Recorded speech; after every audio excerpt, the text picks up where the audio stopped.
တိုက်ကြီးဟာဘိုးเจ้าကိုသွားပြီးမှမှန်ပြတောင်ဘလောက်လှကြောင်ကိုလာရှင်းပြနေတဲ့ဖန်တွေအတွက်ဒီနေ့မှတော့မသွားပြလိုက်တဲ့မှန်ပြတောင်ကိုသွားမှာပါ။ဘာကြောင့်မသွားပြတာလဲဆိုတော့လန်ကီးကလူရမ်းပြစ်လို့ပါ။ဒါကြောင့်အင်အားမကိုဖော်ပြခေါ်ရပါတယ်။သွားနေတဲ့လမ်းမှာတင်ဆိုင်ကရဲ့ပြက်နေတဲ့ဆိုင်ကကိုလမ်းလဲမှာစောင့်နေတာပါ။ဆက်လက်ချီတက်ပါပြီ။ကျမ်းမာရေးမကောင်းတဲ့ဆိုင်ကကိုလူ3ယောက်စီးပြီးတော့ဆိုင်ကဝက်ရှော့ကိုပို့ထားရပါတယ်။မှန်ပြတောင်ဆက်လက်ချီတက်ပါပြီ။သွားနေတဲ့လမ်းအစမှာတင် view ကတော်တော်လှစိတ်မပူကြပါနဲ့ဆိုင်ကစီကုံသွားတာပါ။ကားကြီးကနေမှန်ပြတောင်ကိုအားလုံး4000တောင်းနေချိန်မှာ3000တန်ကိုမနေ့ရှာထားရတာပါ။သွားနေတဲ့အချိန်ကနေ့လယ်12နာရီဆိုပေမဲ့လူရမ်းမပြတ်ဘူးဖះဘောကိုကားတွေနဲ့ဆိုင်ကယ်တွေနဲ့တက်ကြရလူတော်တော်များတယ်ဖះနာရောက်ခန့်ဒီတောင်ကြီးကတော်တော်မှတ်တာမို့လို့ဆိုင်ကယ်နဲ့သွားရင်အနေရများတာမို့လို့လမ်းပြန်ရှောင်နေတာပါတချို့ကတော့ကားနဲ့တက်ပါတယ်တောင်ကုန်းကတော်တော်လေးမှတ်ပြီးတက်ရတာရမ်းမိုးပေမဲ့ view ကတော့ဘေးဘက်လည်းမှာတောင်တွေဝိုင်းနေတာပါ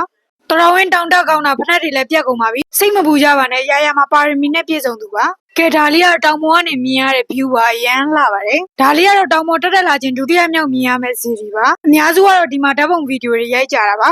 ကဲဆက်လက်ပြီးတော့တောင်ထိပ်ဆုံးပေါ်ကဖျားစီသွားမှာပါလမ်းတောက်လျှောက်မှာဒီလိုနီရဲနေအကောင်လေးအများကြီးပဲတောင်ထိပ်ဆုံးပေါ်မှာတော့မြင်ခွင့်အခုလိုအကျယ်ကြီးပဲမြင်ရတာပါဘယ်နေရာကြီးတိမ်နေရလဲပြည့်ပဲတိုက်ကြီးမှာသွားစရာလေးရှိသေးရမို့ဖះကနေစောစောလေးပဲပြန်ခဲ့လိုက်ပါတယ်အေးနင်တို့ငါမပြောသေးဘူးဆက်လက်ပြီးသွားမှာတော့နမဲကြီးငယ်တိုက်ဒီနေရာ restaurant မှာနေရာလေးကတော့ဖောင်ကြီးလမ်းခွဲကနေသွားရတာပါဒီနေရာကိုဆိုင်ငယ်ကိုကအိမ်ပေါက်စီးလိုက်မေးနေတာပါ finally နောက်ဆုံးတော့ရောက်ခဲ့ပါပြီရှားတာခက်တဲ့လောက်နေရာလေးကတော့နိဗ္ဗာန်ပုံပဲဒီနေရာလေးကတော့ဝင်ချင်း9000ပေးလို့ရှိရင်ရေပါတစ်ခါတည်းကူးလို့ရပါတယ်အထဲမှာတော်တော်လေးအေးပြီးတော့တပုံရိုက်စရာနေရာတွေကထင်ထားတာပို့ပြီးတော့များပါတယ်ဟောဒီနေရာလေးမှာကအော်နင်ဖယ်စမ်းမှာ